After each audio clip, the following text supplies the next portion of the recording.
Welcome back to the Broadman Word, and we are continuing walking through the life of Peter. And we have seen now that he's been forgiven by Jesus, and then at the end of the Gospel of John.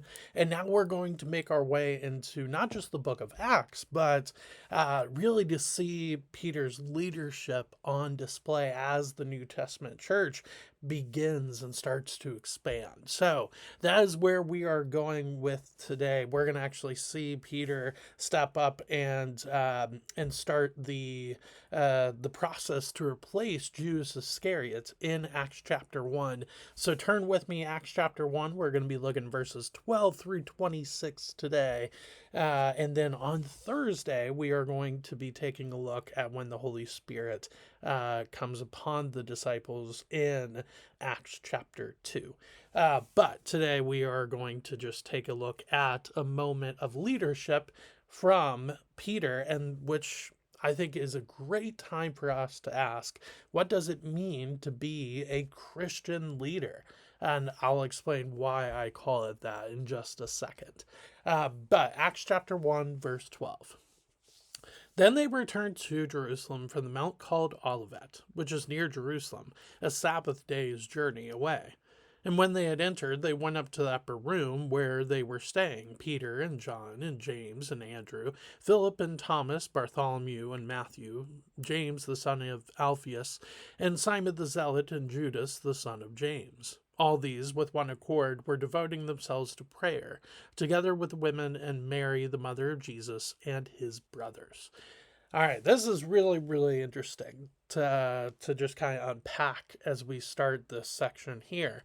So the mount that is called Olivet is the place where Jesus ascended. So you have this really take place just very soon after Jesus's ascension, as we'll see in verse 15. It's just days after this, after the ascension of Jesus, and then we see the list of the disciples that are there in the upper room. We also see that there are women there, that the Mary, the mother of Jesus, is there, and then also his brothers. Now, I do want to point out one thing in verse 14, the end of that, the Greek word for brothers, there that's used there, adelphoi, can be used to also just mean siblings.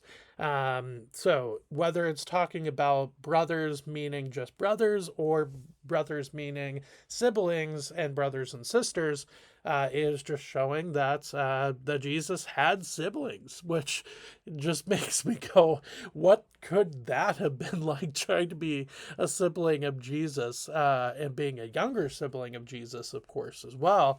That's that must have been a very interesting time. But that's something interesting that I kind of see there. But then we have Peter stand up. So verse 15. In those days, Peter stood up among the brothers. The company of persons was in all about 120, and said, Brothers, the scripture had to be fulfilled, which the Holy Spirit spoke beforehand by the mouth of David, concerning Judas, who became a guide to those who arrested Jesus. For he was numbered among us and was allotted his share in this ministry. Now, quick pause there. It is really, really important to see that when we are talking about the aftermath of the crucifixion and the resurrection, it's not just the 12 disciples, well, 11, because Judas Iscariot was gone by that point. But there are 120 people gathered in this group, which, don't get me wrong, is still a very small number, but is not like it is just the 11 and then a few ladies like Mary Magdalene, Joanna, Mary the mother of Jesus. It's not that small. It is 120. I think that's really important that we kind of remember that for sure. But it still is remarkable what this group of 120 did, as they started the church in this New Testament time. So I just wanted to kind of point that out. But So we start to set the scene, though, that Judas Iscariot is gone, and the Bible actually kind of mentions that would kind of basically happen. Jesus showed that it was going to happen, that there was going to be a disciple that was going to betray him. So I think that is interesting to see. But then we get this parenthetical reference in verses 18 and 19. So let's read that. Now this man acquired a field with the reward of his wickedness, and falling headlong, he burst open in the middle, and all his bowels gushed out. This is Judas Iscariot we're talking about. And it became known to all the inhabitants of Jerusalem, so that the field was called in their own language Akeldama, that is, field of blood. Now, we already kind of talked about this when we were going through the life of Judas Iscariot, so I'm not going to spend a ton of time on it just because, well, you can go and check that out for yourself here on our YouTube channel with the Life of Judas Iscariot series. But still, very interesting that that was put in there to give context to the point that Judas Iscariot needed to be replaced. He needed somebody needed to step up into his spot, into his shoes, as they were looking to spread the gospel. Then verse 20, this is Peter talking again. For it is written in the book of Psalms, may his camp become desolate, and let there be no one to dwell in it, and let another take his office. So this reference to the book of Psalms, I think, is very, very interesting. It's doing two things. First, it's showing the need that somebody needs to take the place of Judas Iscariot, because we need all the help that we can get as we're trying to start this new ministry and spreading the gospel to the world. As Jesus mentioned in Acts chapter 1, even if, by the way, it takes a little bit of time to get to that point of spreading it to the world, as we see it finally happen in Acts chapter 8. So you see that mentioned at the end of verse 20, but then you have the start of verse 20 as well. So I think that is showing that they are not denying, and they have finally realized, one, that Judas Iscariot, of course, was the betrayer, but what he did and the weight behind that betrayal and the suffering that that caused. So I think that's why you see this reference to the book of Psalms twice here in verse 20, verse 21. So one of the men who have accompanied us during all the time that the Lord Jesus went in and out among us, beginning from the baptism of John until the day when he, Jesus, was taken up from us, one of these men must become with us a witness to his resurrection. And again, we'll just take a pause here. I think, again, it's really important that we note that the disciples are not the only ones that are following Jesus from the beginning of his ministry to the end. There are still other people around them that do this. And, well, we're about to see a couple of those names now. Verse 23, and they put forward two, Joseph, called Barsabbas, who was also called Justus, and Matthias. And they prayed and said, You, Lord, who know the hearts of all, show which one of these two you have chosen to take the place in this ministry and apostleship from which Jews turned aside to go to his own place. We'll get to verse 26 here and how they make that decision in a second. But here it's really, really important. This is where I was talking about Christian leadership earlier on. What is, or what do I mean by Christian leadership? Yes, if you read a leadership book or a book on leadership, you can absolutely learn some great things about leadership and what it means to be a leader. But how do you become a Christian leader? Does it mean that you just sit in a corner and read your Bible all day? Does it mean that you sing worship songs in the corner by yourself?